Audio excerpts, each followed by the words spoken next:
Another one of the small household appliance models I routinely target in the used market came up recently, and once again I managed to apply one of my basic purchasing strategies to buy it for $20. In this case, it is a venerable Black & Decker bread maker model B2300. I've owned a few of these in the past, and though it will not produce a huge profit margin, it is virtually guaranteed to make a decent profit, which is always welcome. Looking at the baking pan and stirring paddles, we see that they are in very good condition with just a few minor nicks and scratches. The overall state of this unit is very good with only minor cleanup needed.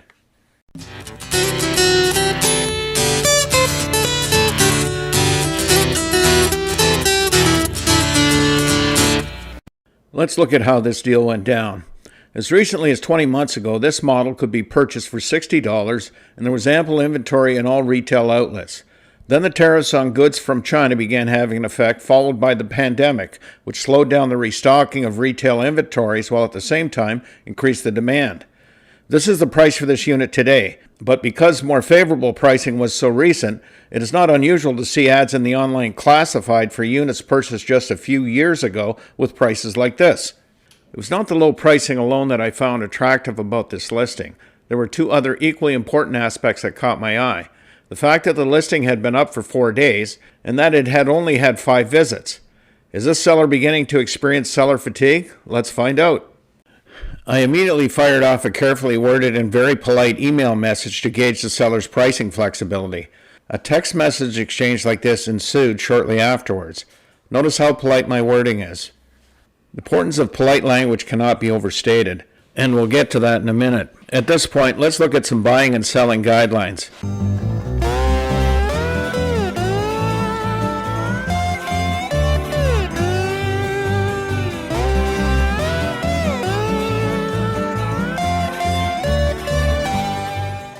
The first one is by far the most important, simply because every bit of knowledge you possess about the products you are buying for resale increases your chances of making a profit.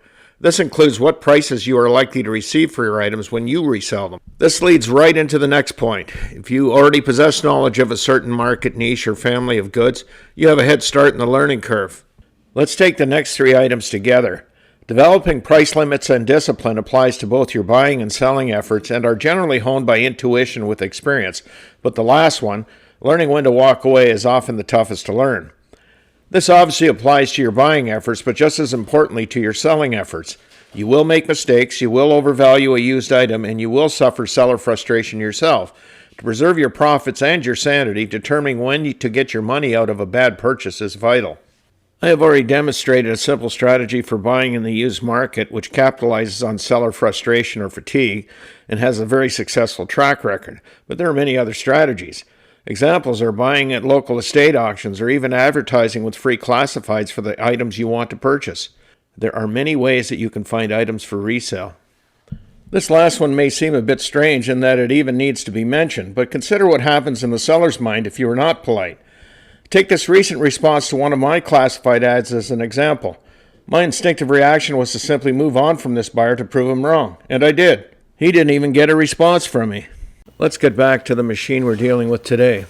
I always like to take it apart, wash every part of it. Now the lid actually gave me a bit of concern. I don't know if you can see it there. There's a scratch. It looked like a crack, and I thought the lid might be cracked. But once we got it washed and got inside it, you see that it does not come through, so it's just a superficial scratch. Fix the cosmetics slightly, but it's not nothing to worry about. So I was quite happy there. The glass came up nice and clean. The little paddles are fine. Inside of the pan is in really good shape. There are a couple very minor scratches in it, but for a used unit, that's not bad at all. Now, I always like to take a good look at the bottom. This is fantastic. You see that it's all Phillips screws, except there are 2 tamper-proof screws here, so you're not going to get this off unless you have a special screwdriver. There's one on either side in the middle. The rest are all Phillips. Now I'm going to turn this over. Now this unit is beautiful down inside. It's actually in very good shape. Actually, all of this is nice and clean. I'd call this an 8 out of 10. When I determine the price on the used market for reselling, I'm going to think in those terms. So let's finish putting it back together and bake some bread with this unit.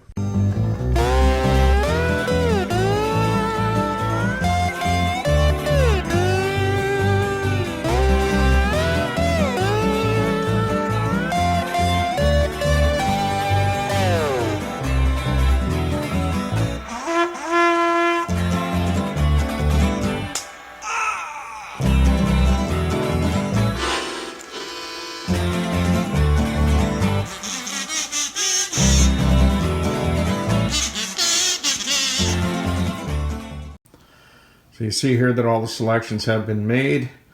We're going for medium darkness of our loaf. It's a 2-pound loaf. The setting is 5 for whole wheat.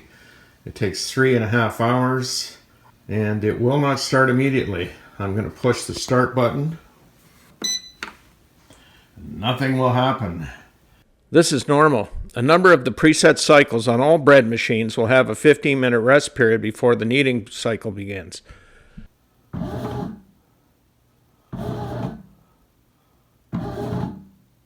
This was 15 minutes into the cycle.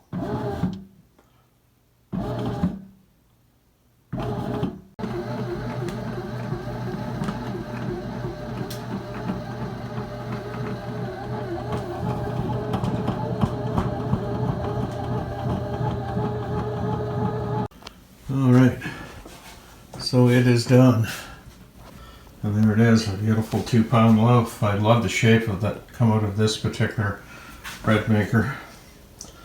The horizontal loaf.